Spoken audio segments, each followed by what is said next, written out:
tangible e intangible. No sé si estemos avanzando en eso o no, querido Rodrigo, tú nos cuentas. Ahí aparece, ya, bueno. A ver, no, pues hablar del patrimonio de este país es sentarse a llorar, porque a pesar de que la Junta de Patrimonio del Ministerio de Cultura hacen un esfuerzo supremo por conservar el patrimonio cultural colombiano, las autoridades civiles y eclesiásticas no tienen conciencia de del valioso patrimonio cultural que tenemos. Hay que ver, por ejemplo, lo que hizo el cura de San Gil tumbando una construcción antigua simplemente por hacer un edificio nuevo y ponerle una renta a la iglesia. Eso, eso pasa en todo el país. Lo que pasa con muchas autoridades que no tienen conciencia y con tal de expandir el POT arrasan con todo lo que consideran viejo, no antiguo, viejo, y entonces van barriendo. Ese es un problema que tiene este país, pero es un problema cultural, es un problema que no lo hemos sabido defender y hoy estamos en problemas en todo el país. En las últimas juntas de la Junta Nacional de Patrimonio, del Consejo Nacional de Patrimonio Cultural, como es el nombre que tiene, hemos tomado algunas medidas para defender ciertas construcciones en Barranquilla, en Villa de Leyva, bueno, en Barichara, en Girón. Hemos hecho un gran esfuerzo, pero necesitamos concientizar al país en la necesidad de defender al patrimonio cultural colombiano. Pero bueno, Sí, cuéntame, qué hay del doctor Neisa? Nada que puede conectar. no, No, vamos a doctor, seguir. A no mí se hemos me ha caído podido, ya la señal 2 veces. no hemos Bueno, podido contactarnos. Bien. precisamente hablando del patrimonio, Rodrigo, Perdóname, dentro de, Mariela, ¿tú por qué no tratas de llamar al maestro Neisa por el celular? A ver también qué. he estado intentándolo todo el tiempo y quisiera que cuanto antes él volviera con nosotros. Pero mientras logramos, porque no tenemos oportunidad, lo hemos contactado por correo, por teléfono, por WhatsApp y todavía no ha sido posible. Me parece, pues, sí, triste, pues que Perdóname, usted, Carlos Mateos está conectado con él, probablemente por eso no te contesta. Están tratando de organizar el tema para que él entre. Ok. bueno, gracias. Entonces estábamos comentando que dentro de los templos doctrineros, por ejemplo, el de Samacá, de donde es oriundo aquí el doctor Carlos Moreno, fue derruido para celebrar la independencia en una de esas conmemoraciones. Es decir, lo que dice Rodrigo es muy cierto, tal vez no le atribuyo mala intención, pero sí una ignorancia casa. ¿Cómo vamos a derruir para celebrar la independencia una reliquia, un museo tan valioso como un templo doctrinero que contiene el origen propio del pueblo? Eso pasó en Samacá y Boyacá contenía el mayor número de templos doctrineros, se han destruido muchísimos. Aún ahora es el departamento que ostenta el mayor número de templos doctrineros, que fue lo que dio origen a tantas poblaciones y a tantos pueblos, porque una vez cristianizados los indios, pues entonces las autoridades ya empezaban a construir la alcaldía, la cárcel en la plaza y se formaba eh, el pueblo de indios al lado a veces de las ciudades blancas, que eran las ciudades de los españoles. Pero todo este es el origen de tantas y tantas poblaciones que tenemos. Hay datos muy curiosos. Rodrigo, tú estabas contando que en una pelea entre conservadores y liberales decidieron los liberales armar rancho aparte. No, en este caso no es armar rancho aparte, sino armar iglesia aparte. Cuéntanos cómo es esa historia. No, pues lo vemos en la población de Toca, en donde en la iglesia, claro, en una cuadra de la iglesia, de la plaza principal, hay dos iglesias gigantescas. Yo pregunté cuál era la razón de que hubiera dos iglesias una al lado de la otra, tan grande la una como la otra. Bueno, de pronto hay una que es un poquito más grande que la otra. Y me dijeron, es que en la una rezaban los liberales y en la otra los conservadores en tiempos de la violencia. Eso pues no pasa sino en Toca, Boyacá, y eso los hace únicos a los boyacenses en ese aspecto, que hubieran llegado a llevar la pasión política hasta el extremo de no poder rezar bajo el mismo techo los partidarios de uno u otro partido político. Creo que la iglesia de los liberales es el doble de grande que el templo doctrinero, pero en la misma cuadra están las dos iglesias. Lo lamentable que pasó ahí, según comentábamos, es que en el templo doctrinero estaban el mayor número de reliquias, por supuesto, inclusive estaba enterrado ahí un prócer liberal que era Plinio Apuleyo, no, Mendoza. el papá de Plinio Apuleyo. Sí, Plinio Apuleyo Mendoza estaba ahí No, enterrado. Plinio Apuleyo Neira. Plinio Apuleyo Neira, Perdón, papá de tienes toda la Apuleyo razón. Plinio Mendoza. Apuleyo Neira es papá de Plinio Apuleyo Mendoza. Tienes toda la razón. Y él se quedó en el templo doctrinero de los godos, a pesar de haber sido un adalid de los liberales, y hicieron el templo grandísimo de los liberales. Claro, pues, si no querían que los vieran en misa, pues ahora los podrán ver con mayor claridad, ¿verdad? Por lo grande que fue el templo. Pero más allá de todo, pues ahora comentaba el maestro Neisa, como decías tú, Rodrigo, es una gira de la tristeza cuando uno va a recorrer las poblaciones antiguas, porque ve absolutamente caído el mayor número de casas, de conjuntos armónicos que conformaban los pueblos anteriores. Yo estoy feliz que, por ejemplo, en un pueblo que ha sido olvidado de lo que llamamos el progreso, como es el Cocuy, se conserve realmente lo que ha sido el pueblo.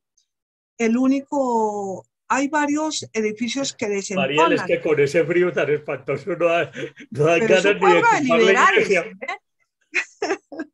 Bueno, mi familia también era de allá y patria de Santos Gutiérrez. Dicen que es la población más fría, pero les cuento que mi mamá no se ponía saco de lana allá. Eh, es bellísimo y conserva una arquitectura republicana maravillosa. Allá hay una historia muy curiosa y es que no hubo templo doctrinero, pero después se construyó una iglesia con una sola torre. La primera torre la construyeron los conservadores y la segunda torre no se ha construido porque le correspondía a los liberales, pero es un pueblo entero. También conozco a Huicán, los que ustedes hayan ido por el norte de Boyacá, que lamentablemente tiene una historia bellísima sobre la morenita, la patrona de Huicán, pero que está completamente destruido. Entonces uno ve al lado de la iglesia pues un adefesio de 4 pisos, después veo una casa cayéndose de las antiguas, porque en esto los españoles realmente a escuadra con tablero negro era de una armonía muy, muy bonita, como construían los pueblos y las ciudades. Como están las ciudades que amamos, la Villa de Leyva, como no están muchas ciudades, como por ejemplo Tunja, si ustedes han ido a Tunja, pues uno encuentra una plaza monumental donde el perfil, como siempre toman el perfil de la plaza, 3 cuadras, porque la última cuadra, un hijo de Tunja, el general Rojas Pinilla, decidió hacerle un regalo y fue tumbar una cuadra completa de las casas armónicas del conjunto de la casa, y entonces construyeron un edificio que se llamó el edificio Suárez Rendón, le pusieron el nombre de verdad que yo creo que el suplicio que debe estar padeciendo este fundador viendo cómo bautizan un edificio que destruye la armonía de toda la ciudad, de la plaza principal de Tunja, un orgullo de Boyacá, y actualmente pues está ahí, pero ustedes verán siempre la plaza de Tunja que toman las fotografías al estilo de Julio Iglesias solo por cierto perfil, pero qué bonito fuera que la Junta de Patrimonio y muchos otros nos ayudaran a hacer conciencia que esto no puede seguir pasando, que todavía tenemos inmensas riquezas y que en muchas ocasiones tenemos que favorecer las vocaciones de los historiadores de patrimonio, de los restauradores. Creo que actualmente hay en unas universidades esta carrera para que podamos restaurar, no, que no nos ocurra eso que nos pasa siempre, que uno cuando le choca algo, vuelve la mirada, porque la belleza es lo que nos hace detenernos y nos detenemos ante un conjunto monumental, ante una armonía. La armonía es lo que hace que nos detengamos, pero cuando encontramos cualquier cosa de estas, que era lo que el maestro Neisa nos iba a contar, pues simplemente creo que actualmente no nos bajamos del carro, no queremos visitar esas poblaciones. No se nota muchísimo, o sí se nota muchísimo la presencia de la Junta de Patrimonio, Rodrigo. Pero mira, Mariela, por ejemplo, la semana pasada se cayó en Ambalema una casa que era histórica, que era de donde salía el tabaco de Ambalema para Bremen en Alemania en el siglo XIX. Y la casa la dejaron caer. En Piedras, Tolima, había una hacienda del general Ricardo Gaetano Beso, la dejaron caer porque no hay conciencia entre las autoridades y los alcaldes, que son gente de la población, debería tener una conciencia histórica para mantener esos monumentos. Mire, los pueblos de Colombia hoy, que no tienen industria, no tienen muchas veces comercio, no tienen sino historia para mostrar. Si hicieran, yo ayer les decía en Tabio, debían hacer un balance de los 20 habitantes más importantes de Tabio, nacidos en Tabio, porque la Casa de la Cultura se llama Joaquín Piñeros Corpas, debió haber nacido allá, pero debe haber siquiera 20 personajes de la vida nacional, sacerdotes muy prestantes. Entiendo que el cardenal Crisanto Luque nació en la población de Tabio, y esas son cosas que se deberían explotar turísticamente.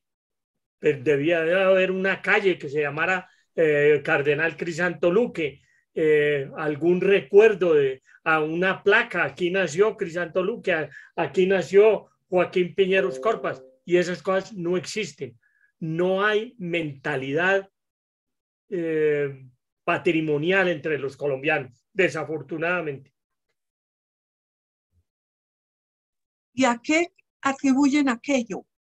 Realmente, ¿a qué atribuyen esta ignorancia que tenemos en la riqueza que nos circunda? Porque en todo, absolutamente en todo, y no es que yo quiera hablar mal ni de nosotros mismos, los colombianos, pero ignoramos la riqueza que nos rodea en todo sentido. Pues Mariela, es que Belisario Betancur nos quitó el estudio de la historia en el año 85. Si tú te pones a mirar del año 85 a hoy, han pasado 36 años.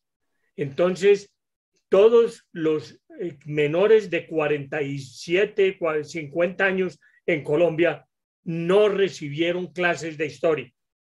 Y los menores de 50 años en Colombia son más del 75% de la población actual de este país. De manera que nadie sabe historia, nadie tiene por qué amar este país porque no les enseñaron cuáles eran los fundamentos del amor que se le debería tener al país. No se les enseñó historia y por eso pasan por encima de un patrimonio y lo ven como una cosa vieja, no como una cosa antigua que hay que conservar para mostrársela a propios y extraños, a nacionales y extranjeros. Claro, uno ve cantidad de gente que viaja cada vez más y viajan a ver las ruinas de Pompeya, viajan a ver las ruinas de Italia. España ha restaurado maravillosamente y de por sí tienen en sí lo que es conservar y crear un patrimonio. Y no sé, es sorprendente completamente que esto ocurra.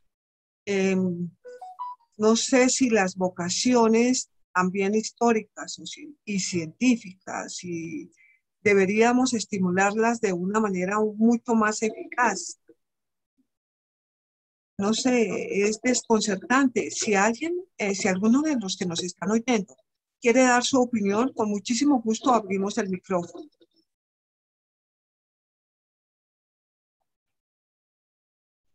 De acuerdo, y tenemos un tema y es que podía explotarse perfectamente el turismo como en España, como en Grecia, como en tantas partes en donde tenemos que el turismo es el primer renglón de ingresos de exportación. Entonces les está haciendo falta ese reconocimiento y si lo quieren mirar los alcaldes, los gobernantes como una oportunidad de tener ingresos, pues es una oportunidad que se puede conseguir a través de despertar los temas históricos y de poner los temas históricos. Realmente creo que se está perdiendo una gran oportunidad. Y fíjense que en medio de todo esto están haciendo con la desafortunada coincidencia de hoy de que el Internet nos jugó una mala pasada, nos está jugando una mala pasada para una discusión que se vuelve terriblemente interesante. El restablecimiento de la cátedra de historia en los colegios, el restablecimiento de que la gente aprenda del sentido, de la memoria, porque es que finalmente la historia es la memoria. Entonces se nos está olvidando la memoria de largo plazo y solamente estamos recordando lo que cada uno ha vivido en su corto plazo, con sus defectos o con sus cualidades, pero eso no es, de ahí no venimos, venimos de todo un tema que viene desde hace muchísimos años. Entonces creo que ahí es donde debemos empezar a trabajar con esto. No sé, Margarita, te cedo Y si hay hay, opiniones, por hay favor. una persona que siempre nos acompaña en el Tardeando, al que saludo muy atentamente, y se llama, aquí está José Gabriel Mesa Rodríguez, siempre nos acompaña y él está haciendo los siguientes comentarios. Lo que pasa es que eso debe enseñarse y no politizarse, ¿no? Dice, verse más del lado turístico e histórico, no político. Así se logra enseñar la historia. Mejor lo digo por experiencia. Además, el incentivo por la lectura. Sí, sí, sabiendo que esto podría darnos una cantidad de dinero, porque el turismo da muchísimo dinero, es muy difícil que los políticos, pero estoy de acuerdo con José Gabriel, pero los políticos son los que toman las decisiones. Fíjense que yo estuve hace un año y medio acompañada del doctor Rodrigo Llano, quien muy gentilmente estuvo conmigo en Tunja porque yo sueño con que la Plaza de Bolívar de Tunja vuelva a ser reconstruida en la cuadra que fue abolida y en la cual hay una de Efesio, que es el Suárez Rendón. Y le pedí al doctor Rodrigo Llano que con sus buenas influencias políticas pudiéramos llevar este tema a la Asamblea para que de ahí saliera una ordenanza que dijera por lo menos no tumbemos el edificio que tiene 4 o 5 pisos, pero sí pongamos un telón o hagamos una subcalle donde podamos de manera permanente tener un telón que refleje cómo era la plaza e inclusive varias estampas de lo que es Tunja, la que hoy llamamos Ciudad de los Tesoros Escondidos. La llamamos Ciudad de los Tesoros Escondidos porque lo que está más a la vista es lo que hemos tumbado y lo que realmente no representa ningún orgullo. Lo que representa mayor orgullo es lo que hemos tumbado y lo que está escondido, escondidísimo. Y el doctor Rodrigo ya no me acompañó, pero todo quedó un poquito trabado porque es cierto lo que dice nuestro querido amigo José Gabriel Mesa. Ojalá no dependiera de políticos, dependiera de facultades, de estudiosos, de investigadores, del patrimonio, pero son los políticos los que toman las decisiones. Rodrigo, tú te acordarás que me acompañaste. Claro que sí, estuvimos allá. Tú tenías la idea de poner una falsa fachada en esa cuadra que chilla en la plaza principal de Tunja, porque las otras 3 cuadras, que son gigantescas, están muy conservadas al estilo hispánico, pero la cuadra donde está la asamblea es una defecio. Y así de, pero eso tiene que ser un problema de concientizar a todos los tunjanos, comenzando por los medios de comunicación, para que empiecen a presionar a que se haga algo en esa cuadra. Rodrigo, y qué pena la pregunta, pero tú que estás en la Junta de Patrimonio, ¿por qué no, para un poco, ya que estamos discutiendo esto, cuéntanos del Monumento de los Héroes? Ahí hay un debate y creo que es un debate bien interesante. ¿Qué nos cuentas de eso? A ver, comencemos por la estatua ecuestre del Libertador. Como va a pasar por ahí una línea del metro, tenían que tumbar el monumento a los héroes. Lo que se planteó es que no lo tumbaran, sino que lo trasladaran. Entonces, lo primero que hicimos en la Junta de Patrimonio fue aprobar el traslado de la figura ecuestre del Libertador para el Parque de la Independencia. Es decir, ahí a un costado arriba de la Séptima y al norte de la Avenida 26, ahí se va a adecuar una zona para poner la estatua ecuestre del Libertador, donde había estado antes de irse al sitio del Monumento a los Héroes. Pero tanta gente que hubo que dijo que no tumbaran el monumento, sino que lo trasladaran. Eso tuvo oídos sordos por parte de la actual administración distrital y simplemente mandaron las piquetas a tumbar el monumento y lo destruyeron, acabaron con él. Sería una buena oportunidad para que más adelante en algún sitio de la ciudad o un poco más al norte se hiciera otra vez el monumento a los héroes, que realmente se lo merecen y que los colombianos debemos estar agradecidos con ellos, con Bolívar, con Santander, con todos. Hay una contradicción ahí gigantesca. Yo que soy constructor, si uno llega a encontrar dentro de una excavación algún vestigio arqueológico, debe pararse la construcción hasta que se identifica qué es y se le hace un inventario y se le hace, inclusive, se han trasladado, no sé si el público lo sabe, calles de los sitios y se han trasladado edificios para conservar la parte arqueológica. Algo hay en Usme, seguramente ustedes lo habrán visto en este momento. Entonces, si hay un respeto hacia la arqueología, también debe haber un respeto hacia los monumentos. Por lo tanto, debería haber sido y debe ser un traslado. Y tal vez en eso es en lo que hay que insistir. Pues es que hay gente que te está pretendiendo reescribir la historia como si la historia se pudiera reescribir. La historia ya pasó. La historia es lo que fue y punto. Entonces, no se puede pretender que hay que tumbar la estatua de Isabel y de Colón o la estatua de Ospina, el fundador de Neiva, o la de Sebastián de Benalcázar. Bueno, la de Benalcázar en Popayán tenía una explicación, que era un sitio sagrado de los Misak, pero no necesitaban tumbar la estatua. Era con simplemente decir, bueno, esto es un sitio sagrado de los Misak, por favor trasladen esta estatua de Sebastián de Benalcázar. Pero fueron y tumbaron la de Cali también. No, y fueron tan atrevidos que tumbaron la de don Gonzalo Jiménez de Quesada aquí en la plazoleta del Rosario, y es ignorancia porque don Gonzalo Jiménez de Quesada fue el que siempre defendió los resguardos y que los indígenas siguieran teniendo un gobierno propio y una tierra propia. Fue a través de la independencia, cuando se declaró que todos éramos iguales, que se abolieron los resguardos. Pero entonces se destruye sin tener conciencia qué hicieron las personas simplemente por destruir. Pero aquí me están pidiendo que le demos la palabra al señor Leonardo Forero. No sé si el señor Leonardo Forero quiera comentarnos algo.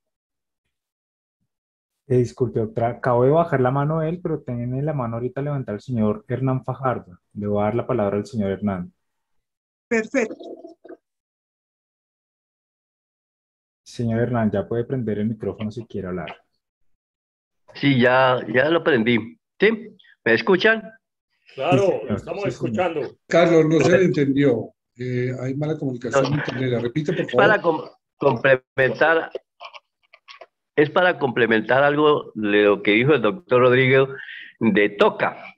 Las dos iglesias, la de los liberales y los conservadores, eso es lo que se pregona en esos lugares. La iglesia más pequeña es una iglesia doctrinera. El retablo se está pudriendo. Las imágenes de la iglesia doctrinera las colocaron en la iglesia, diría yo, nueva, o la grande, la de los vitrales. Ahí están las imágenes de esa iglesia en un cuartucho. Ahí no hay ninguna descripción ni nada, pero es realmente una falta de patriotismo, diría yo, por dejar caer esa iglesia doctrinera. El retablo está completo, pero se está dañando, pues allí tiene lugar, como siempre en todos los lugares de la iglesia, un palomar, y no sé por qué no han buscado la manera de poder, digamos, restaurar esa iglesia doctrinera. El retablo está completo, el techo se está cayendo, y las imágenes simplemente las sacaron y las pusieron en un cuarto en la iglesia nueva. Eso era lo que quería aportar sobre lo que dijo el doctor Rodrigo sobre las iglesias de Toca. Entonces, una es doctrinera, la más pequeña, y la otra es pues, de corte moderno, con vitrales y todo, donde hicieron un cuartico para trasladar todos los implementos de la iglesia doctrinera a ese lugar. Y otra iglesia que realmente ya desapareció es la iglesia de Morcote. El camino de la campaña libertadora todavía estaba en pie, pero hace muy poco cayó totalmente y fue una gran lástima de haber dejado destruir ese patrimonio de la iglesia doctrinera de Morcote. Ese sería mi aporte. Muchísimas gracias, Hernán. A ver, yo te quiero decir una cosa. La gente enfila baterías hacia el Consejo Nacional de Patrimonio Cultural, como lo que llaman la Junta Nacional de Patrimonio, porque creen que todo el patrimonio de Colombia lo tiene que cuidar el Ministerio de Cultura y esa Junta. Resulta que no.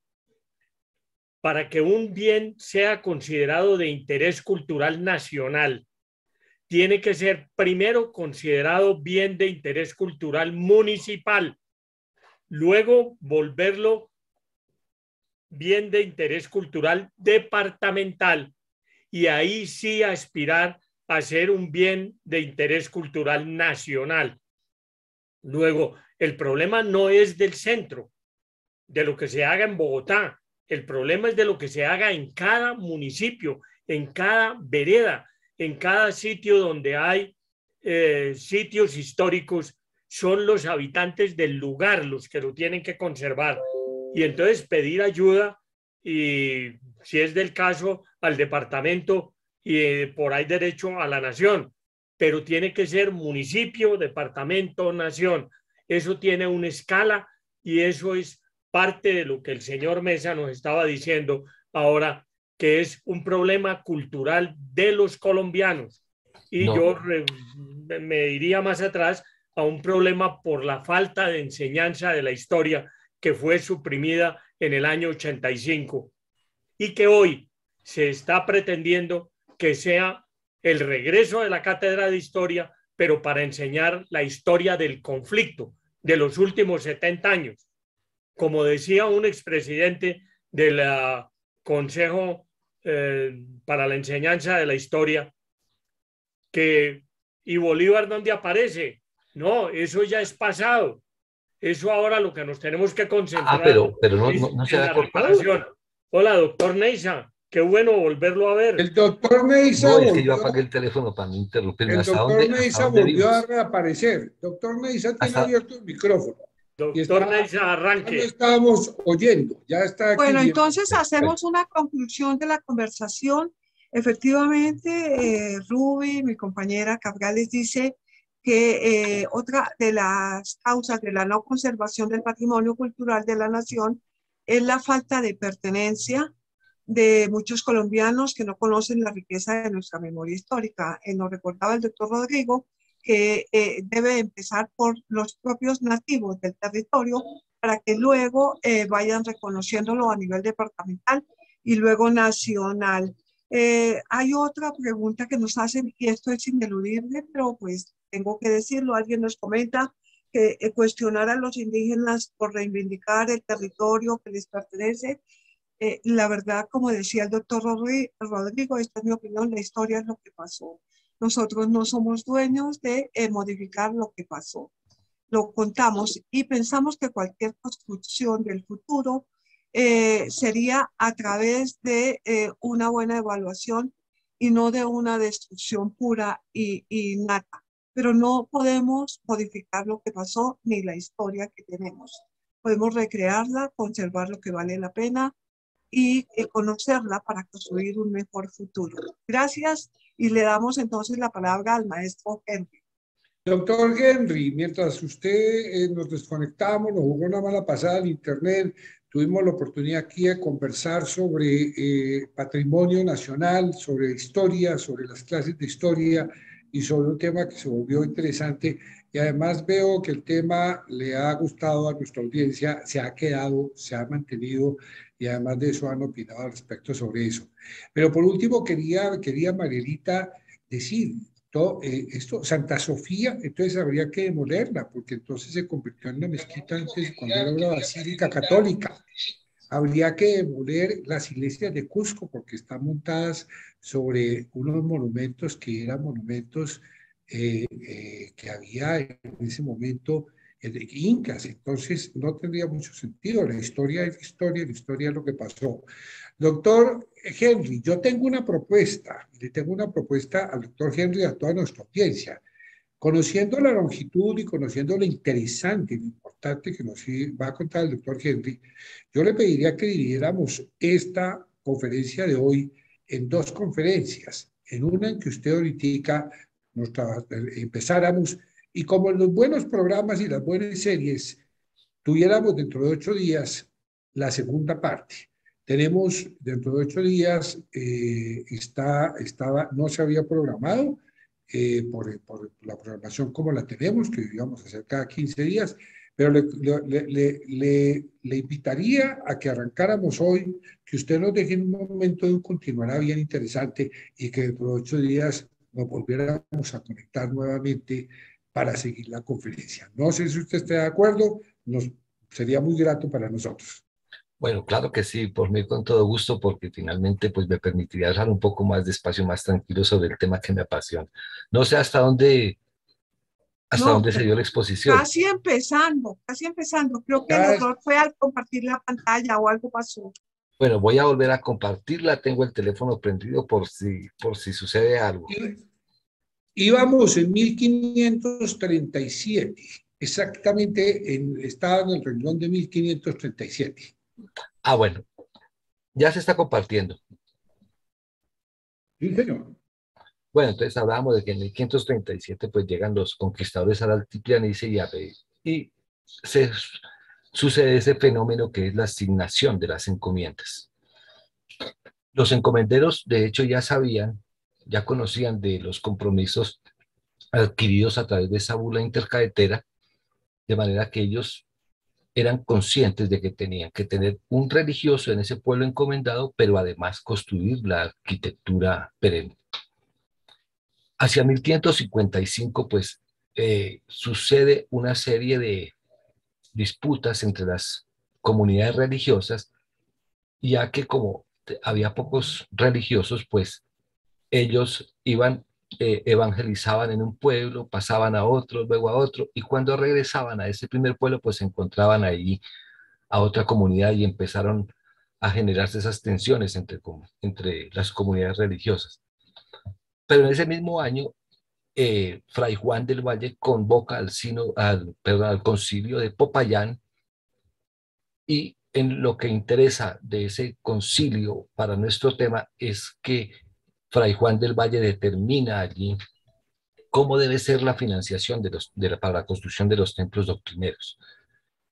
¿Y por qué se determina eso? Porque los encomenderos siempre eludieron el tema de la construcción de los templos, pues aludiendo a que era una obra demasiado costosa y que no la podían financiar ellos porque ni siquiera los tributos de los naturales encomendados les alcanzarían para financiar la obra. Entonces decide allí que entonces la financiación debe ser en 3/3, un primer tercio que lo aportaría la corona a través de la Real Hacienda, el segundo tercio aportado por el encomendero y un tercer tercio aportado por los naturales en mano de obra.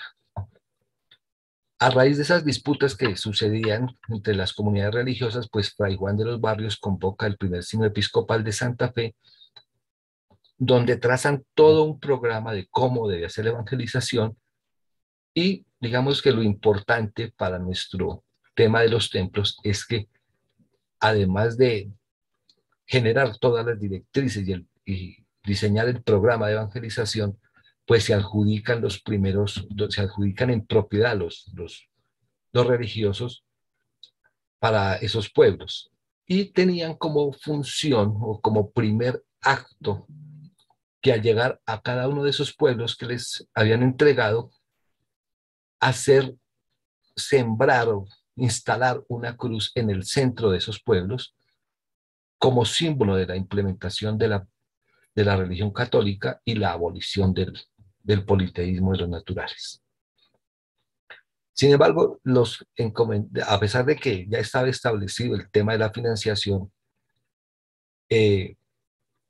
aún en 1586, los encomenderos no habían mandado a construir los templos doctrineros de arquitectura perenne. Pero ocurría otro problema, y es que los encomenderos, que tenían la obligación de realizar el censo de sus naturales encomendados, pues no habían hecho el censo, no hacían los censos, porque de esa manera reportaban lo que ellos querían, es decir, reportaban los tributos que a ellos les parecía y se guardaban para sí parte de esos tributos. Entonces la corona española dicta una real ordenanza para la aplicación de la política de reducción o agregación de pueblos, pero además para el establecimiento de las normas para las poblaciones. Las poblaciones, o la palabra población, pues actualmente está en desuso, pero significa fundar. En esa misma real ordenanza, pues también estaba la implementación de la policía española, es decir, que los indígenas en adelante debían vivir según lo que determinara la policía española, que es el orden español. No solamente en el tema de vivir o de construir, empezar el trazado de pueblos a la semejanza de los pueblos españoles, sino a cumplir con todas las normas de convivencia. Una vez establecida esa política, pues habían pasado casi 20 años y no se había implementado, pero viene Luis Enríquez, que era visitador y oidor de la Real Audiencia, y empieza esa aplicación de esa política de reducción, agregación, y de ahí, de la aplicación de esa política, pues es como se empieza la construcción de los templos doctrineros. Luis Enríquez empieza esa visita por la provincia de Tunja, exactamente por el pueblo de Sora, y allí lo que hace es agregar al pueblo de Sora otro pueblo que se llamaba Furaquira y otro que se llamaba Cupasaina, y ordena la fundación de Sora el día 30 de octubre de 1599. Una vez ordenaba la fundación, expedía el auto de población o auto de fundación, también designaba a uno de los empleados que iban con él en esa comisión para que se convirtiera como en el urbanista, por llamarlo de alguna manera, y que a partir de la reunión entre el cura doctrinero del lugar este señor que se designaba para ser el trazador del pueblo y el oidor elegían el sitio y este señor trazador debía empezar su tarea de demarcar el pueblo. Entonces la primera tarea que tenía que hacer era pues la limpieza de ese lugar, desmontar el lugar, trazar la plaza, que debía ser de 80 o 90 varas, un cuadro de 80 o 90 varas, y adjudicar la manzana oriental para el templo doctrinero. En algunos casos no solamente se adjudicó una, sino dos manzanas, como es el caso de Sora. En Cucaita sucedía lo mismo, que la manzana o las manzanas del templo eran dos. Sin embargo, pues en Cucaita, a partir de la construcción de la vía Tunja-Chiquinquirá, pues se divide esa manzana y solamente queda una como la encontramos actualmente. Bueno, luego de pasar a Sora a hacer ese proceso, empieza el mismo proceso de fundación de Cucaita. A Cucaita le agrega el pueblo de Boyacá y el pueblo de Meoaca y ordena la fundación de Cucaita el 10 de noviembre de 1599. Luego pasa a Samacá y a Samacá le agrega los pueblos de Sasa, Chauza, Foaca y Tibaquira y se funda Samacá el 26 de noviembre de ese mismo 1599. De esa manera continúa este señor Luis Enríquez por todo el departamento. La provincia de Tunja tenía, en ese año 1599, tenía 145 pequeños pueblos y al aplicar esta política de reducción, pues solamente quedan 195. Y de esta manera, pues empieza un poco el tema de la construcción de los templos doctrineros. Digamos que este es un plano general que puede ser ejemplo para todos los casos de los templos doctrineros y son los elementos que tienen los templos. Digamos que de afuera hacia adentro pues tiene el atrio, en algunos casos demarcado por unos pequeños muros que se llama el pretil. Luego sigue el soportal o antecapilla, que es ese espacio que hay cubierto antes del muro de fachada. Tiene una nave única, el presbiterio, que es el espacio que está hacia el testero y que está demarcado por el arco toral, que en algunos casos es decorativo y en otros casos es estructural. La espadaña a la derecha, a la izquierda o como prolongación del muro de fachada y a la derecha o a la izquierda un espacio para el presbiterio. Digamos que estos eran los espacios más importantes de los templos doctrineros. Y aquí tenemos un alzado del mismo ejemplo anterior, entonces donde vemos el atrio, la antecapilla, la espadaña, el baptisterio, los estribos o contrafuertes, la sacristía y la nave. Otra de las características de estos templos es que la estructura de la cubierta era en par y nudillo y se dejaba a la vista. Con el paso del tiempo, los investigadores de arquitectura religiosa empezaron a hablar del tema de los conjuntos doctrineros y hablaron o han escrito sobre el tema como si fuese un conjunto que hubiese surgido en un solo momento, pero mis investigaciones me permiten decir que eso fue una cosa cronológica que fue surgiendo paulatinamente. Entonces, como hablábamos de ese sínodo episcopal de ese sínodo diocesano de 1556, esa cruz atrial aparece pues en 1556, luego los templos, la construcción del templo que se da más o menos entre 1595 y 1606, posteriormente, después de 1606, la casa cural, en 1636 las capillas posas. Decía que muchos investigadores han hecho esta relación como si fuese un solo conjunto y por ejemplo el tema de las capillas posas no pudo ser antes de 1636, entendiendo que es en 1636 cuando Fray Cristóbal de Torres implementa la celebración del Corpus Christi, que es para lo que se usaron estas capillas posas. Desafortunadamente, pues en Boyacá no tenemos sino un solo ejemplo de cruz atrial, que es la de Sáchica, y solamente se conserva una capilla posa que es la de Topa, a pesar de que se ha logrado documentar que muchos de los conjuntos doctrineros de Boyacá tuvieron todos los elementos. Bueno, empecemos con nuestros templos. La capilla de Santa Rita de Casia de Beteitiva, que está declarada como un bien de interés cultural de carácter nacional, fue construida en 1726 por Fray Francisco Gómez de Angarita. Anteriormente yo había dicho que la construcción de los templos era entre 1595 y 1606. Resulta que el ministerio declaró este bien que estamos viendo como un templo doctrinero. Yo tuve la suerte de participar en la elaboración del Plan Especial de Manejo y Protección de este bien, y dentro del proceso de investigación se logró determinar que esta capilla de Santa Rita de Casia fue construida por este religioso directamente para la advocación de Santa Rita de Casia. Y digo esto porque cuando, hacia 1778, cuando hace su visita el oidor Moreno y Escandón, pues él hace una descripción de los edificios que hay en el pueblo y describe que está el templo doctrinero, las 4 capillas posas, la cruz atrial, la casa cural, y que además está construida la capilla de Santa Rita de Beteitia, de Santa Rita de Casia, perdón, en Beteitia. De manera que no corresponde a un templo doctrinero.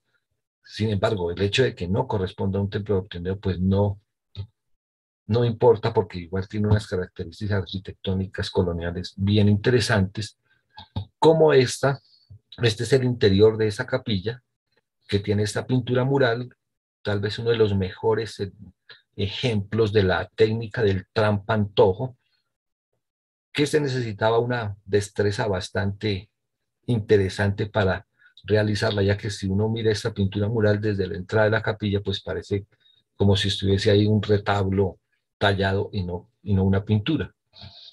Actualmente, pues esta capilla es como la sala de velación de Beteitia. Un detalle de esa pintura mural. Y continuamos con el templo de San Isidro de Chiquiza, construido en 1636, y también valga la pena aquí hacer una aclaración. Bueno, este también tiene pretil. Como vemos, la espadaña corresponde a una prolongación del muro de fachada hacia la derecha. Y pues valga la pena la aclaración que el templo es de 1636, porque el templo original, que se había construido en 1600, en 1636, el oidor determina que es un templo muy pequeño, que está mal localizado, ya que no permitía, como digamos, que la expansión del pueblo. Entonces, junto con el cacique y el encomendero, deciden que hay que relocalizar tanto el templo como el pueblo. Estaban en que ese es un cuento un poco curioso, estaban en la decisión de dónde iba a ser el nuevo pueblo, y le dan como la potestad al cacique de que él diga dónde quiere que se funde ese nuevo pueblo. En ese momento una paloma se posa sobre el barranco, y entonces el cacique, que ya estaba completamente converso, entonces dice que considera que eso es un llamado del Espíritu Santo, y dice, pues ahí es donde debe quedar la iglesia, y se determina la construcción de esta iglesia en ese lugar. Por ese hecho, insisto, que me parece un poco curioso.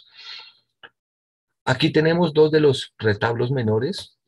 Valga la pena decir, pues, que cuando se construyen los templos doctrineros al comienzo no tenían ni retablos menores, ni púlpito, ni retablo mayor, sino que en la mayoría de los casos se optó por una solución, digamos, que facilitar económicamente las cosas, y era hacer pinturas murales, y luego se mandaban a hacer los retablos a medida que iban surgiendo las cofradías y que la gente iba también aumentando el número de conversos, y que la gente iba aportando más recursos para este tipo de obras. Desafortunadamente, pues, a pesar de ser unas muy buenas obras, pues encontramos que su estado de conservación es bastante lamentable, porque no hay, ni de parte de la iglesia ni de parte del Estado, un programa de conservación y restauración para estos bienes. Aquí tenemos otros dos ejemplos, por suerte mejor conservados. Y encontramos pues que hay unas diferencias en su diseño, que como digo, pues los cuatro retablos menores ni el retablo mayor se ordenaron a construir en un solo momento, sino que paulatinamente fueron apareciendo en la medida en que los feligreses iban aportando. Este es el púlpito, y pues digamos que en el proceso de los estudios de restauración, en la investigación histórica que se hizo para tal fin, se logró determinar que este color blanco con algunas figuras pintadas en colores pues es original. Y aclaro esto porque algunos historiadores de la arquitectura han dicho que fue que se dañó que dañaron tanto el púlpito como el retablo mayor, y resulta que no. En algún momento también la moda fue que los retablos, este es el retablo mayor, que los retablos y el expositorio y el púlpito en este caso, fuesen blancos pintados con algunos colores. Se encontró el contrato de elaboración de tanto del púlpito como de este retablo mayor de 1647 por Bernabé Humbaquetol. Al igual se logró documentar el año de construcción del expositorio. Esta es una vista general del templo. Continuamos con el de Chivata. El templo de Chivata pues tuvo 3 periodos de construcción: 1595 Tomás Pérez, 1600 Rodrigo de Alvear, y lo culmina en 1602 Antón Rodríguez. Ya hemos dicho que está declarado BIC nacional según la resolución 1686. Esta es una vista general del templo. También participé en los estudios de restauración para este templo y se logró determinar que efectivamente esta fachada es original y que nunca estuvo pañetada. Aquí dos de los retablos menores se ven completamente brillantes, y creo que a pesar de que visualmente se vean agradables, pues hay que decir que este fue un desafortunado proceso de intervención porque se hizo sin ninguna técnica. Restaurar no es poner lojilla nueva, ni hacerlos ver más brillantes, porque pues no se trata de eso, porque de alguna manera esos hechos hacen que pierdan esos valores históricos que tienen estos elementos. Y desgraciadamente pues tampoco, la mayoría de estas pinturas tampoco no son las originales de la colonia, sino que son copias, en algunos casos de no muy buena factura. Tenemos los otros dos retablos menores, y el templo se restauró en el año 2019. Este es el cañón donde estaba albergado el retablo mayor, que también es una corrección que se hizo en los datos históricos que se tenían, y es que se pensaba que esto era un agregado, y no, se descubre que en el contrato de 1602 efectivamente se ordenó construirla así, con una bóveda para que albergara el retablo mayor, y este era su estado antes de la restauración. En el proceso de restauración pues se descubre que estaban estas pinturas murales bellísimas, que además se convierten en un ejemplo único, y es la figura de los apóstoles y la Virgen. Aquí tenemos tal vez uno de los púlpitos a la izquierda más interesantes de los templos doctrineros, y a la derecha el único ejemplo que he encontrado del marco de una puerta, que en este caso corresponde al marco de la puerta de acceso a la sacristía. Insisto, desafortunadamente pues están recién ojillados, y no hizo esta hojillada reciente pues no corresponde al proceso de restauración, sino que en el 2019 ya estaba así. Y aquí dos de los murales que se hallaron detrás de los retablos menores. Desafortunadamente pues el de la derecha no fue posible que lo recuperaran completamente. Aquí también dos retazos de la pintura mural. Esto corresponde al muro testero. Esta es la misma bóveda donde está el retablo mayor. Este es el techo de ese cañón. Y aquí uno de los murales tal vez más interesantes.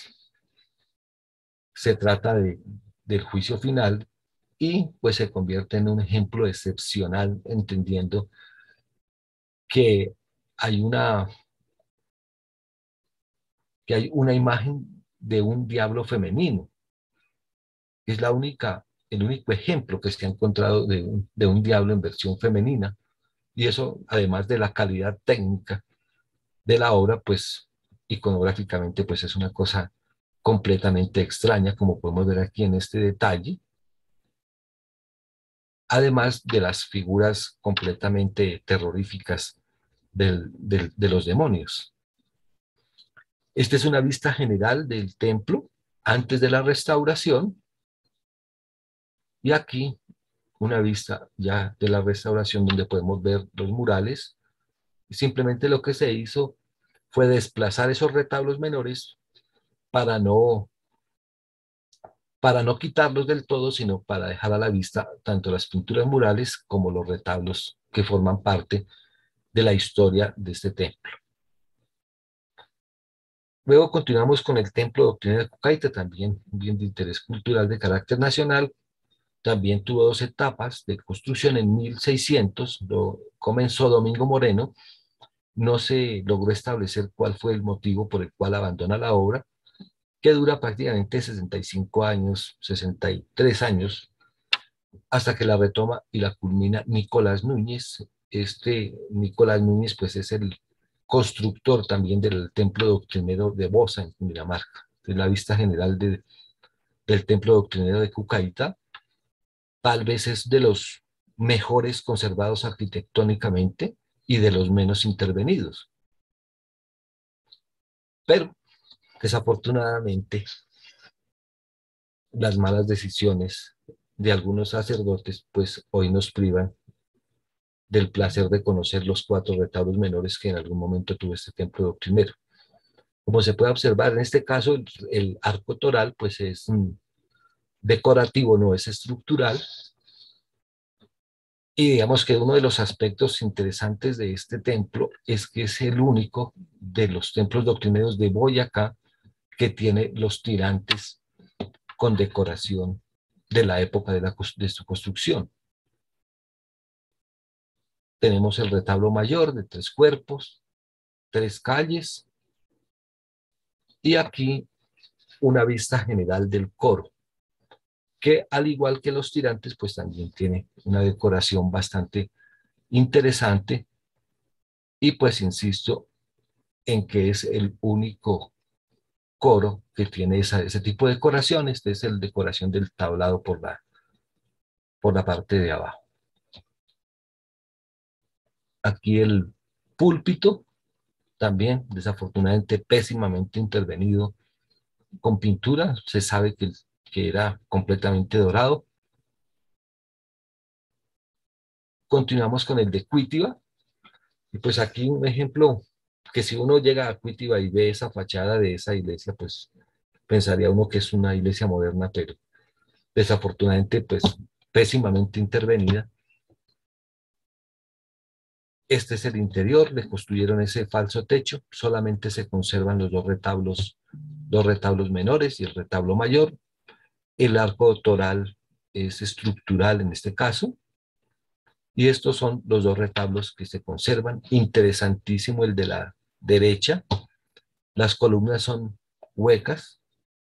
El único, aquí en Boyacá, los 2 ejemplos que se conservan son este y las de uno de los altares de la iglesia del Topo en Tunja. Muy, muy buena el tema de la pintura, de muy buena factura. Desafortunadamente, pues por estar adosada a la pared completamente, pues creo que está causándole ahí unas serias patologías que valdría la pena que a futuro se corrija ese tema. Y continuamos con el de Monquí, la capilla de San Antonio, que fue declarada Monumento Nacional según decreto presidencial 291 del año 75. Fue construida en 1603 por Rodrigo Yáñez y Pedro Gómez. Este es un ejemplo bien particular porque es el templo doctrinero más pequeño de todos los que existen en el departamento. Pero se debe entender que se construyó con esas dimensiones porque fue un edificio transitorio mientras se construía la basílica y el convento de Monguí, que también están declarados monumento nacional. Es relativamente muy sencillo. Este es bueno, digamos que el retablo que existe, y eso es todo. Y continuemos con el de Motavita, que también es de Rodrigo de Alvear. Y pues llega uno, y lo mismo sucede que en Cuitiba, ¿no? Si llega uno a Motavita y encuentra esta fachada, pues uno no cree que detrás esté el templo doctrinero. Esta fachada es del año 1953 y se construye porque pues en ese año hubo un sismo que afectó el edificio y tuvieron que demoler la parte de la fachada del templo doctrinero y le construyeron esta, que estaba como de moda ese estilo de la arquitectura religiosa. Desafortunadamente, pues este templo ha tenido unas intervenciones para nada afortunadas, le construyeron este falso techo y recientemente ese mural que desdice por completo de los templos doctrineros. El arco toral es estructural. Dos de los retablos menores, las pinturas, desgraciadamente, pues las pinturas originales ya no existen, esas son unas copias de muy regular factura. Igualmente, pues ojillaron hace muy poco los retablos y pues dañaron su característica de antigua. Y pues para la muestra, esto que hicieron de hojillar el retablo mayor, y no solamente pues dañaron la originalidad y los valores de ese retablo, sino que le instalaron una hojilla, además de barata, pues muy mal instalada, y este es el aspecto hace unos 4 años que se tomó esa fotografía, donde ya pues no tiene absolutamente ningún brillo porque la hojilla se ha oxidado por completo. Ojalá el gobierno nacional algún día generara un programa de recuperación de todos estos bienes culturales. Y esta es una vista nocturna del templo doctrinero de Oicatá, que como podemos ver, en este caso la espadaña pues corresponde también a la prolongación del muro de fachada, pero está hacia en el centro, no como en Chiquiza que estaba hacia un costado. Hacia la izquierda pues está el baptisterio y luego la casa cural. Y aquí tenemos el ejemplo contrario de lo que sucedió en Chivatá y en Motavita, ¿no? Y es que estos retablos menores pues están restaurados técnicamente por gente profesional. Veamos cómo se conservaron los colores sin falsear, digamos, ese tema de la hojilla. Y aquí tenemos otros 3 ejemplos de otros 3 retablos. Oicatá no tiene 4 retablos menores, sino que tiene 5. Y pues digamos que esto nos permite entender que cada uno de esos retablos corresponde a una época distinta. Aquí algunos detalles de uno de los retablos donde vemos los anagramas de José y María. Unos detalles del tabernáculo, donde se dice quién lo mandó a hacer y quién era el cura y el mayordomo. Y como decía anteriormente, pues esto originalmente pues no se mandaban a hacer los retablos por tema de recursos económicos, sino que se mandaba a hacer una pintura mural. Esta es en el proceso de restauración en el año 98, pues se descubre esta pintura mural que está actualmente a la vista. Aquí dos detalles de quién era el gobernador y quién mandó a hacer esa pintura mural. Y este es el retablo que está actualmente. Dentro del proceso de restauración, pues se descubrió que en el artesonado del presbiterio, pues el techo estaba pintado de azul con estrellas de varios colores y que además estaba pintado el sol. Aquí tenemos otra imagen registrada desde otro lugar, donde también podemos observar en la parte inferior la parte interna del arco toral y el sol en pintura mural. Recordemos que el sol es uno de los elementos más importantes, pues que muestra ese sincretismo la, entre las imágenes que utilizó la iglesia para el proceso de evangelización, y era un poco darle gusto de incluir en la iconografía religiosa elementos que eran de adoración de los naturales. Aquí a la izquierda, el púlpito, insisto, pues esto fue un proceso de restauración hecho por gente profesional, y a la derecha, pues el águila bicéfala. El águila bicéfala, pues me parece que es un elemento interesante que aparece como una de las entalladuras del arco toral de Chivata, pero que además es parte del escudo de la ciudad de Tunja y parte del escudo de la ciudad de Toledo en España, ¿no? Y no sé si dejamos hasta ahí para la próxima.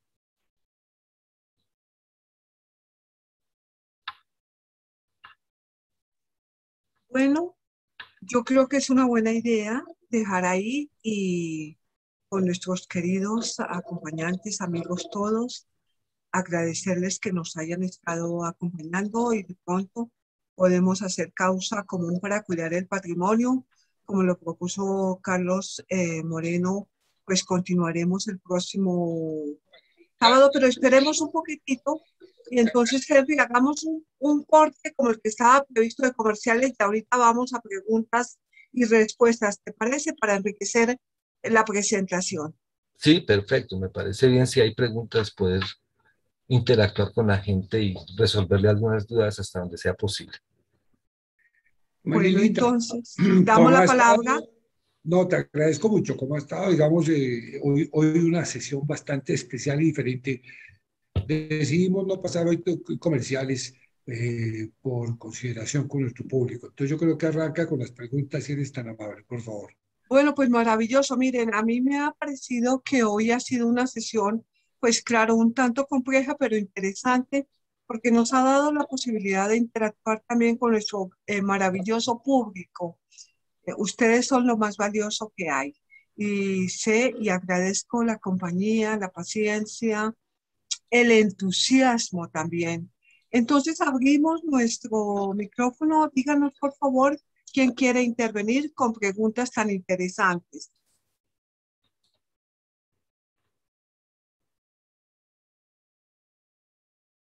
Bueno, yo te voy haciendo una, maestro Henry. Me parece que lo que tú comentabas es una foto bellísima donde vemos al dios, porque era un dios para los indígenas muiscas, sobre todo, el dios sol, ¿no? El dios sol, y yo creo que sigue siendo un dios, el sol, porque en cualquier mañanita de estas mañanitas bogotanas, que son tardecitas de frío y de lluvia, si vemos el sol, todos lo adoramos. Aquí vemos una gran inteligencia de los frailes que pusieron al dios sol como reinando también sobre el techo de las iglesias doctrineras.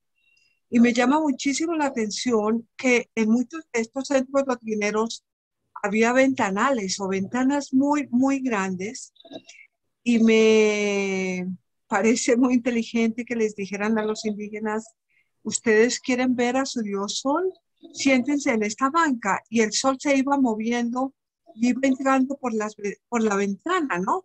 Entonces, si el dios sol estaba en el propio centro doctrinero, apoyando la nueva doctrina, ¿por qué no iban a estar los súbditos del sol, que eran los indígenas?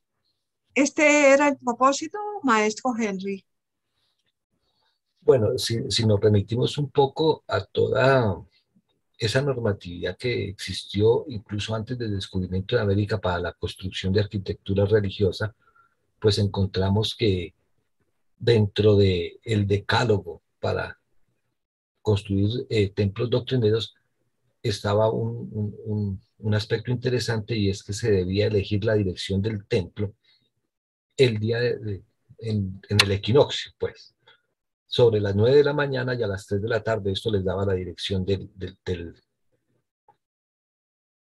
edificio. Y si uno, pues digamos que compara eso, que ya era que era una orden de la Iglesia Católica, Y luego mira aquí cómo se compara eso con el tema del infiernito, pues se encuentran esas similitudes, ¿no? Porque además estaba, si vemos todos los templos doctrineros tienen justo sobre la puerta principal tienen una ventana que se llama la ventana coral. Si los templos estaban construidos con las proporciones perfectas y se había elegido la dirección exacta en el equinoccio, entonces sucedía que en el solsticio a las 5 de la tarde, el sol penetraba por la ventana coral y se reflejaba justo en el centro del muro testero, que era donde debía estar la imagen del Sagrado Corazón.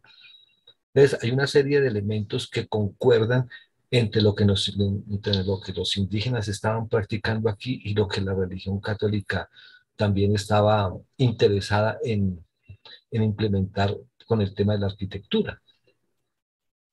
Muy interesante porque, Henry, ¿tú has visto el sol a las 5 de la tarde? Que Claro, reúne todos los elementos del encantamiento. sí, exactamente. Además, pues pues no era para todos los días, sino recordemos que era la dirección, elegirla en el equinoccio. Y el tema de ver cómo los rayos del sol penetran por la ventana coral y se reflejan en el centro se supone aquí ya del retablo a las 5 de la tarde, pues eso es todo un espectáculo. Aquí hay dos preguntas muy interesantes que te las voy a transmitir. Primera, un espectador anónimo, o no sé, nos pregunta, ¿existe un conjunto completo de templo y capillas? Completo, desafortunadamente no, y nosotros los boyacenses nos privamos de eso. Aunque yo he logrado documentar más de 10 casos completos en Boyacá, pues ya las capillas posas no existen. Pero en Cundinamarca existe el de Sutatausa, que únicamente le haría falta la cruz atrial. Ya, ese de su causa es un tema apasionante, interesantísimo y tan cerca aquí de Bogotá. Don Ferney Berrío nos pregunta, ¿por qué hay tantos templos doctrinarios en Boyacá y no en otras regiones de Colombia? Bueno, sí, lo que pasa es que Boyacá conserva en este momento el mayor número, pero igualmente en Cundinamarca hay cerca de 45 templos doctrineros y en Santander hay unos 33 aproximadamente. Este fenómeno de los templos doctrineros también se presenta en el Cauca y Valle. Lo que pasa es que con un diseño distinto, pero eran los templos doctrineros del lugar. Y pues no sé, si uno mira un poco más allá de la historia, pues hay templos doctrineros en Ecuador, en Perú, en Bolivia y en toda la parte argentina, aunque pues tenían el nombre era de templos de las misiones jesuíticas, ¿no?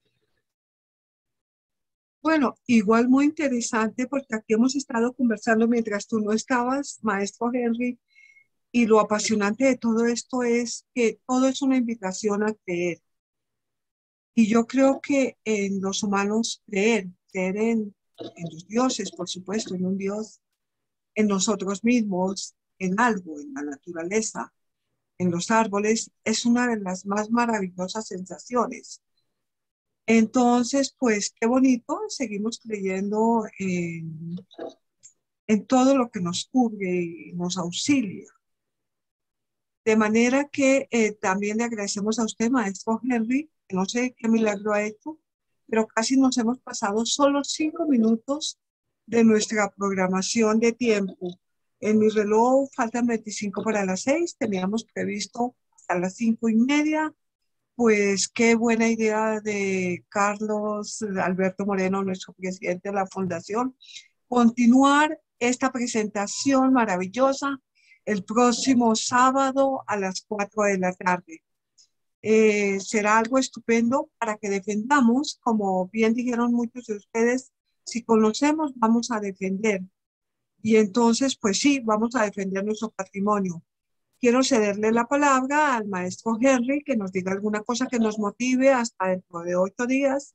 Y posteriormente le cedo la palabra al doctor Carlos Alberto Moreno para que nos comente alguna de sus creencias. Y si alguno de ustedes quiere comentar, pues muy bien recibido. Gracias. No, pues yo creo que pues feliz de volver a estar en 8 días hablando tema, insisto, que tanto me apasiona. Y entonces, pues debido a las preguntas, pues, yo empezaré entonces en 8 días haciendo una explicación, aunque de manera sucinta, sobre cómo fue todo el proceso para la contratación de los templos doctrineros, pero además hablaré de todas las instrucciones para la fábrica y el ajuar eclesiásticos que debía conocer cada uno de esos alariques antes de iniciar una obra de estas, porque el número de gradas en el atrio, porque el número de ventanas, bueno, todas esas cosas que pues desafortunadamente las facultades de arquitectura ya, digamos que para el tema de la construcción de edificios eclesiásticos, pues le quitaron toda la mística, pero que eso tenía una cantidad de elementos que vale la pena conocer, porque las Españas tienen 3 ventanas y no 2 o 4 o 6, o porque tienen que ser números impares. Maestro Henry, no me había dado cuenta que aquí hay unas preguntas muy interesantes, entonces se las quería transmitir. Don Iván Angarita Uribe nos pregunta, ¿es verdad que los dominicos se enriquecieron a través del manejo de los templos doctrineros? Eh, bueno, yo no sé, Difícil. yo pondría el mismo ejemplo con el que inicié para hablar de la fundación, de Cucaita, Sora y Samacá. Pues Cucaita, Sora y Samacá era completamente de los dominicos. 5 haciendas ubicadas estratégicamente en los bordes de lo que fue la laguna de Campsica, que eran las haciendas de Barretos, Alcalá, Santo Domingo y el Rosario, y que poco a poco, después de la ley de desamortización de bienes de manos muertas, pues fueron pasando a particulares. Pero en efecto, claro, los dominicos tuvieron, si la memoria no me falla, casi el 70% de los pueblos de indios de la provincia de Tunja o del departamento de Boyacá. Uy, muy ricos, ¿verdad? Sí, extremadamente. Miremos la capilla o mejor, la iglesia de Santo Domingo en Sí. Tunja, que toda esa manzana era propiedad de los dominicos, ¿no? Y que hoy, pues, después, como dije, ya después de esa ley de desamortización de bienes de manos muertas, pues no les devolvieron las instalaciones donde hoy día funciona la policía, la sede de la Policía Nacional aquí en Tunja. Bueno, don José Gabriel Mesa Rodríguez nos pregunta, ¿dónde se puede conseguir la lista de todos los templos doctrineros? Eh, yo se la podría compartir porque pues se puede conseguir en las bases de datos del ministerio, los que están declarados Monumento Nacional, pero los que no están declarados pues no están allí, pero yo le podríamos incluso dentro de 8 días yo les podría decir cuáles permanecen en pie, cuáles están en ruinas y cuáles desaparecieron por completo.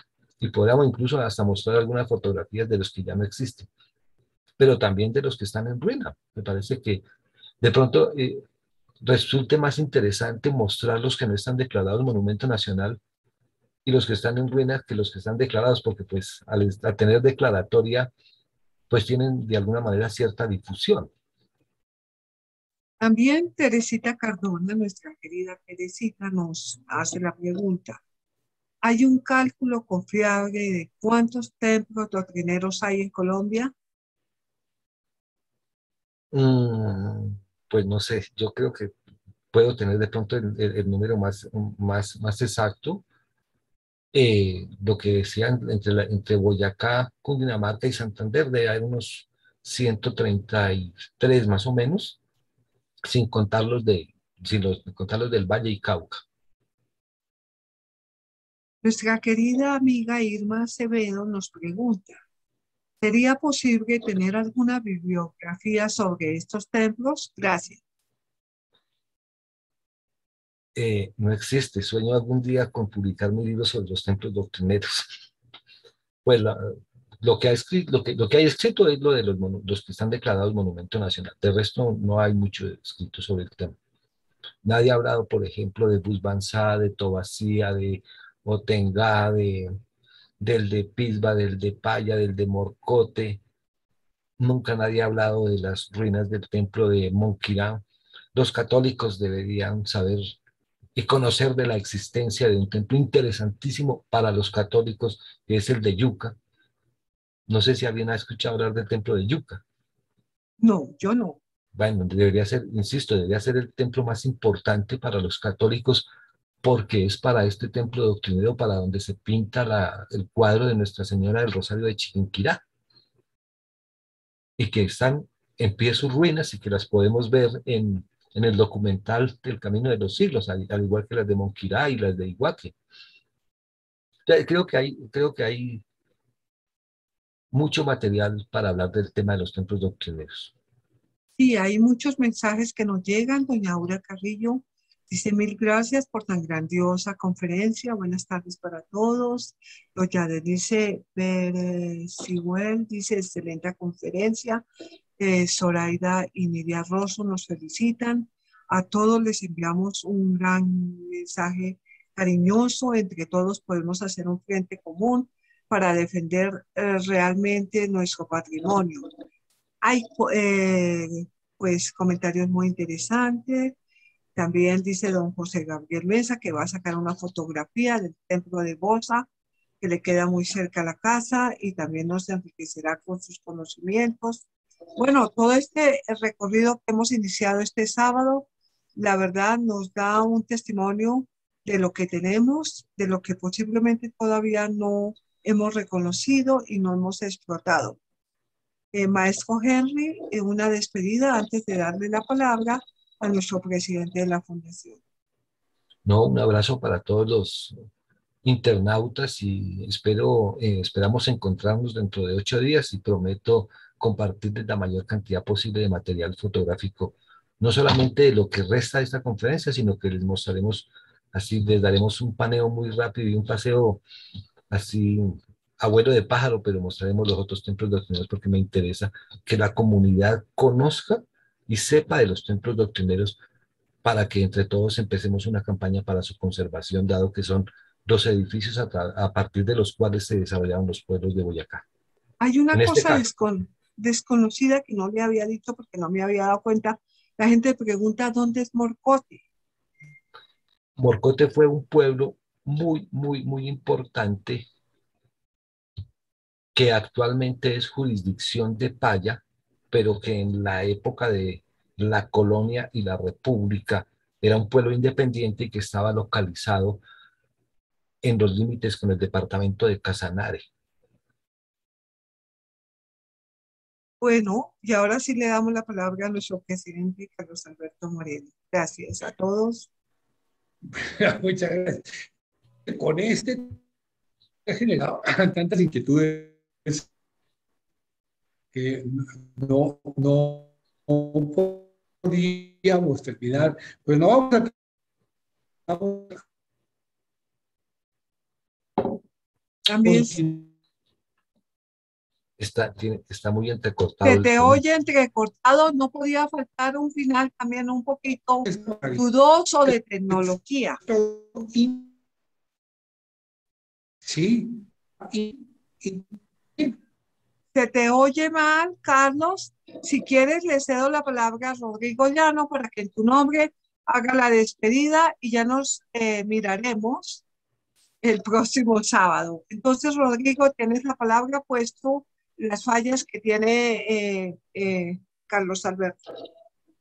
Muchísimas gracias, maestro Henry Neisa, por este repaso por el patrimonio cultural de Boyacá y de Colombia, que es tan importante para concientizar a todos los colombianos y que se le quedará con seguridad en la memoria a las 31 personas que en este momento estamos participando. Eran más antes, pero se han En retirado. Facebook hay una cantidad importante.